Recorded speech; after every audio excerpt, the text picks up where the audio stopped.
सुदामा जी से आकर कहने लगी, महाराज मैं कालंदी हूँ। सुदामा जी ने कहा कि चिरंजीव रहो, प्रसन्न रहो। एक एक करके आ रही है, महाराज मैं मित्रवंदना हूँ, प्रणाम करती हूँ, चिरंजीव रहो, खुश रहो, आज खूब आशीर्वाद दे रहे हैं। सुदामा जी कन्हैया जी की ओर पूछते हैं, जो भैया ये तो एक एक करके जल्दी चली आ रही है, अभी कितनी और है? तो कन्हैया ने जवाब दिया कि भैया 16,108 है। सुदामा जी पूछ रहे हैं, जो भैया जो इतनी बैठी है सब आपकी है क्या? कन्हैया ने कहा, जी महाराज ये सब आपकी है। प्रेम से जय श्री राधे।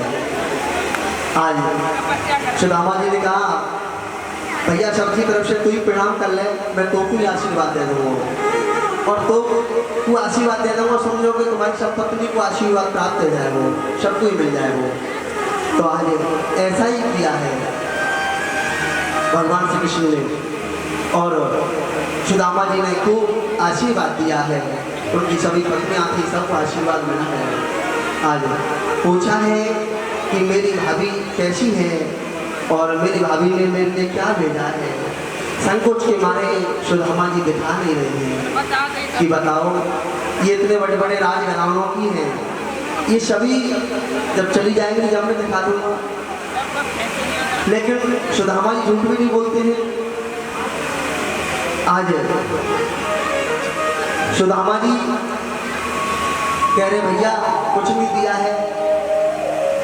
आज जैसे ही भगवान श्री कृष्ण ने कहा, देखो तुम्हारी दाहिनी बगल थोड़ी मोटी हो रही है, मुझे ऐसा लग रहा है कि इसमें कुछ रखा हुआ है। अब तो जी जबरदस्ती वो पोटली छीन ली है, चावल की पोटली छीन ली सुदामा जी से, और मेरे प्रभु को एक क्षण भी नहीं लगाए समझने में कि ये देखो ये इनके यहाँ एक कपड़ा भी साबुत नहीं है, वो भी 4-5 जगह सिला हुआ है। मेरे द्वारकाधीश प्रभु तुरंत समझ गए हैं इनकी गरीबी को, कि सुदामा जी कितने गरीब है।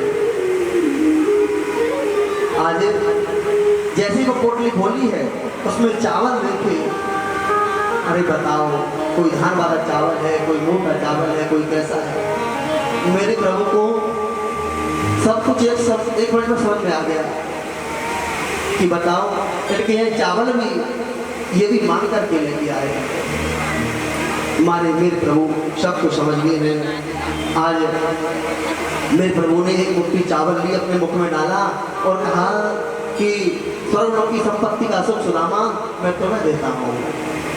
दूसरी मुट्ठी चावल लेकर के अपने मुख में डाल करके कहा है कि मैं आपको ये आशीर्वाद देता हूँ, सारी पृथ्वी का सुख जो मिलता है वो मैं तुम्हें प्रदान करता हूँ। आज तीसरी मुट्ठी जैसे ही डालने को तैयार हुए थे द्वारकाधीश प्रभु, तो रुक्मणी जी ने हाथ पकड़ लिया और कहा कि महाराज आज तो बड़े बरस रहे हो पंडित जी पर। अरे वो भी तो ब्राह्मण था जिसने तुम्हारे वक्षस्थल पर पाद का प्रहार किया था। द्वारकाधीश प्रभु ने कहा, रे रुक्मणी जी वो भी तो ब्राह्मण था जो तुम्हारी कुमकुम पत्रिका लेकर के आया था द्वारका में। यदि तुम्हारी कुमकुम पत्रिका लेके नहीं आता तो तुम आज द्वारका की पटरानी कैसे होती। ये बात सारे हुई है। लेकिन मेरे प्रभु के पास जो सुदामा जी गए थे तो एक रात्रि से ज्यादा नहीं रुके थे। अगले दिन कहने लगे, सुदामा जी ने कहा भैया तुम्हारी द्वारकापुरी देख ली, मैं जानना चाहूँ। तो भगवान श्री कृष्ण ने रोका नहीं, उनके वस्त्र तो नहीं बदले हैं और उन्होंने कहा जाइए पंडित जी। जैसे ही आए थे और वैसे ही सुदामा जी जा रहे हैं। आए थे तो आंसू को पी लिए थे, जा रहे हैं तो जय श्री कृष्ण अपने प्रभु श्री कृष्ण की याद करते हुए जा रहे हैं। आज मन में कह रहे कि कृष्ण बड़ा ही कृपालु है, दया का सागर है।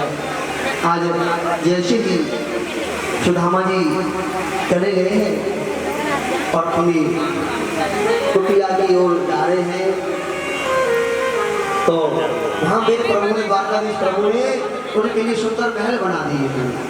ऐसा अच्छा महल बनाया है सुदामा जी के लिए। तो सुदामा जी को देख करके लोग कहने लगे बताओ मेरे नाम की नगरी यहाँ कैसे बस गई? जैसे आए जैसे सुदामा। दुनिया को लूटने वाला। मंदिर देख डरे, यहाँ तो हथमेली छोटी सी बढ़िया कंचन महल खड़ी है, इतना सुंदर महल बनाया बस है। अपनी कृपा बनाए रखो। और 10-5 दासियां भी उनके यहाँ, नौकरानी, सब कुछ मिल गया वैभव।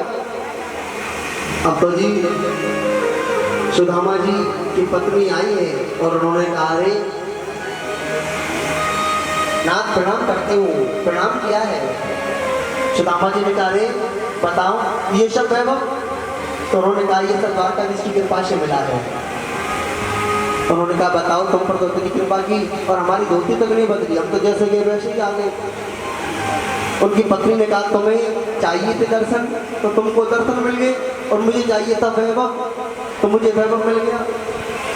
तो सुदामा जी कहने लगे कि देखो तुम खूब यही आराम से बैठो और खूब सोना चांदी हीरा जवाहरात तुम्हारे पास कोई कमी नहीं है, और मैं तो ये नहीं लूँगा, मुझे कोई आवश्यकता नहीं है, मुझे तो भजन करना है। जैसे ही सुदामा जी चलने लगे तो उनकी पत्नी बोली कि जब तुम नहीं रहोगे तो मेरे किस काम का ये महल। जब दोनों ही चलने लगे तो अंदर उसमें टेढ़ी टांग वाले बैठे हुए हैं।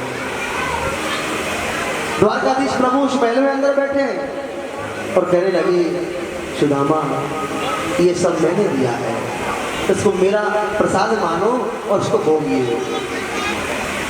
कहते हैं ए सुदामा मुझे भी सिखा दो कोई हुनर अपने जैसा, ए सुदामा मुझे भी सिखा दो कोई हुनर अपने जैसा, और मुझे मिल जाए कोई दोस्त द्वारकाधीश जैसा, मुझे मिल जाए कोई दोस्त द्वारकाधीश जैसा। दोस्त बनाओ तो द्वारकाधीश प्रभु को बनाओ। कहते हैं तालाब सदा कुएं से खूब गहरा होता है, लेकिन तालाब से ज्यादा शुद्धता मानी जाती है कुएं में। लोग बाग तालाब में पानी नहीं पीते और कुएं में जाकर के पानी पीते हैं। क्यों पीते हैं? क्योंकि वो पानी शुद्ध माना जाता है। ऐसे ही मनुष्य का बड़ा होना बहुत अच्छी बात है, लेकिन मनुष्य के अंदर अच्छे संस्कार भी होने चाहिए। आज शुद्धता होनी चाहिए विचारों में, तभी वो महान बनता है। शास्त्र में लिखा हुआ है जिसका जैसा चरित्र होता है उसका वैसा ही मित्र होता है।